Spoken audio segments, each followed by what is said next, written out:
Israel had multiple declarations today in relation to an operation that it spoke about before, Gideon's chariots.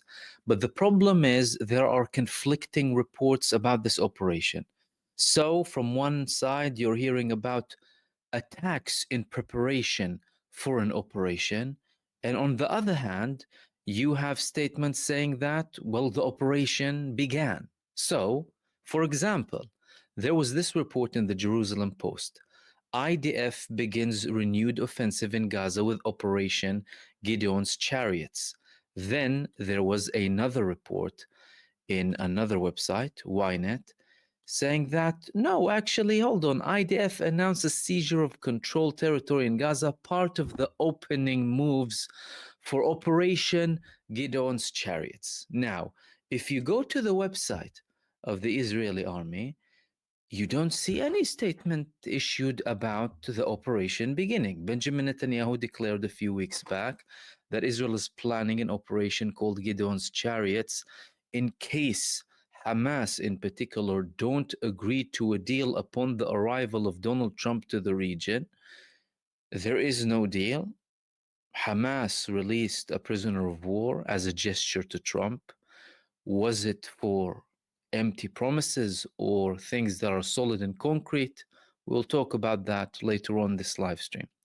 However, what's for sure is there have been intensive strikes in the Gaza Strip. Now, yesterday, Israel said that it actually finished an operation in the northern part of Gaza with one of their brigades actually leaving. Was that a trick to carry out more intense attacks? What we do know is that the majority of attacks happening now inside of the Gaza Strip are typical terrorist attacks coming from Israel, massacring innocent people inside of the Gaza Strip and not doing anything against the Palestinian resistance. Now, there were confirmations coming from Israel about Gideon's chariots, saying that we are planning to seize control, to seize more territory, and have a similar situation like we had in Rafah. However, in Rafah, the Palestinian resistance just released 3 operations in the past week or so, ambushes against the Israeli terror forces in Gaza, targeting all of them. And in all of these operations, they used similar tactics, and everything was recorded. Well, what does that mean? That means that Israel is not controlling anything. Israel is present. The Israeli terror forces in Gaza are present in Rafah. However, their declaration about control over certain areas are far from reality. So long as there are hubs of resistance, a resistance that is established, controlled in multiple parts of Rafah, talking about operations, publishing operations, images, and everything, then that means that Israel has no control over the land or over anything inside of the Gaza Strip.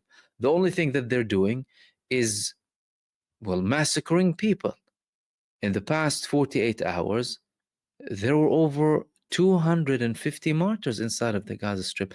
Horrific scenes coming, clearly indicating that Israel is carrying out mass campaigns of massacres and not having an operation yet. So are they going to go ahead with an operation in Gaza? And why are they doing this now? Now, there are multiple probabilities. The first probability is this is part of a campaign that Israel usually does before any potential agreement. Before the announcement of the ceasefire in January, Israel did the same thing. Before the temporary ceasefire, similar stuff. Israel carrying out more massacres without any advancement against the Palestinian resistance. And by the way, most of these operations come as punishment to the population. They're not doing anything with the Palestinian resistance still present in every part of the Gaza Strip. The only thing they're good at is killing innocent people. Now, the second option is, well, Netanyahu doesn't really care about anyone. He doesn't care about Trump. He couldn't care less about the Arab states. seeing Trump or meeting him or deals or whatever, understandings, and he's continuing like he has before, and up until his term finishes, continuing the genocide in Gaza for his own purposes, despite the fact that the opposition leader Yair Lapid told him, I will give you a safety net if you want to reach a deal. Lapid said, we are one cabinet meeting away from a deal, meaning that Benjamin Netanyahu is the only obstacle in front of all of this. Is Donald Trump going to force Israel to reach a deal? That's a very important question. Well, Donald Trump is having statements. And these statements of Donald Trump are more sympathetic of the people of Gaza, of the Gaza Strip. He's saying that people are starving in Gaza. It's a new it's a new discovery for Donald Trump. He just said that the people are starving. And he didn't just say the people are starving. He also said that good things are going to come to Gaza. Really, very good things are going to happen in Gaza in the next month. What does Donald Trump exactly mean by saying that good things are going to happen to Gaza in the next month? At the end of the day, the people of Gaza are suffering, and they can't wait on Donald Trump's promises to say many good things are going to come to the Gaza Strip, and the people are starving. That's not going to help the Palestinian people. However, we do know that Donald Trump is indeed in talks, and of course he has these promises. Good things are going to happen, right? But so far, there's nothing tangible on the ground. The only developments that we're having outside of Gaza in the past couple of days are more escalations coming between Israel and Ansarullah. And on that front, between Israel and Yemen, Israel is raising the bar. How? By the Israeli foreign minister, Israel Katz, now outright threatening to assassinate the leader of Ansarullah, threatening to assassinate Houthi leaders, including Abdul Malik al-Houthi, hinting at Muhammad Sinwar's death. Again, hinting because the other day they had an attack against the European hospital in the Gaza Strip with bunker busters. So Israel was doing something at the end of the day. However, massacres happened with people. Was Muhammad Sinwar assassinated? Was he not assassinated? No one has a confirmation. The Palestinian resistance is not likely to say anything anyway. And Israel used this always as a pretext to justify the massacres of the civilians. Now, from Yemen's perspective, the threats are not really bothering them. As a matter of fact, Abdul Malik al-Houthi, the leader of Ansarullah, he had a speech during which he stated that they carried out over 9 attacks, 9 operations this week, including one that coincided with Trump's speech.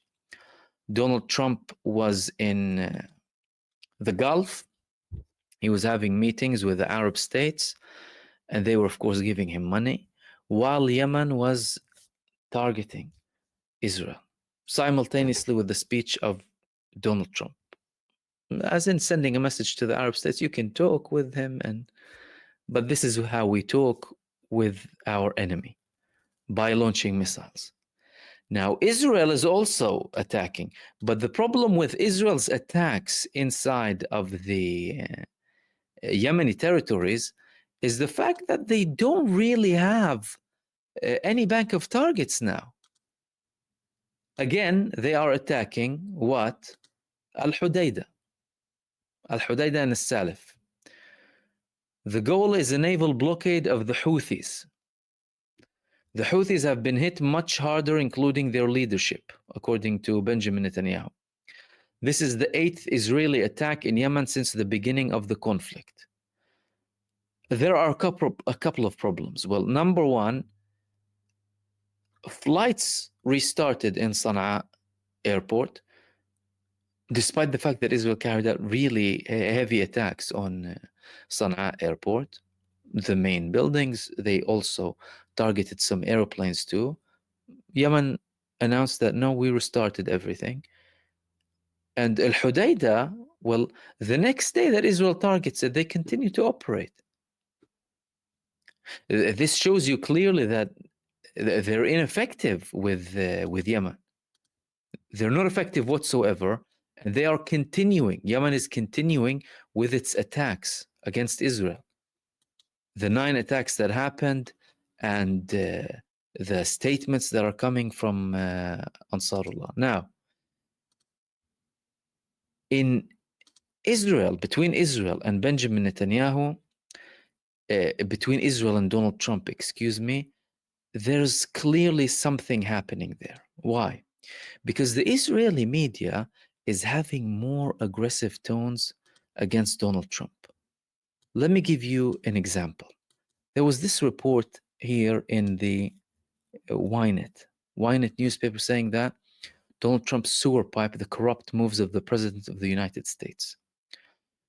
Usually, you don't have reports like this in Israel about a United States president. Any, by the way, any type of criticism that corruption outright. Some media outlets in Israel as well started to resurface reports previously about links of Donald Trump with Jeffrey Epstein.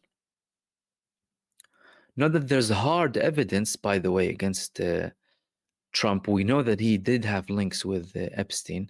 There was nothing like, no one came out against Donald Trump in particular. However, the media in Israel is starting to criticize him. We spoke about the tone of Donald Trump. You know, Gaza starving. Good news is going to come to Gaza. And not just that, now senators as well in the United States saying that you need to intervene to lift the blockade of the Gaza Strip. Usually senators don't really criticize Israel that much. Now, that tells you that what? That tells you that there is something happening. There is a level of pressure. Trump also said that he's gonna, by the way, take care of Gaza. The people of Gaza are starving. The United States will take care of it. How exactly? I mean, the bombs that are landing on Gaza are still American now, what Israel is using inside of the Gaza Strip.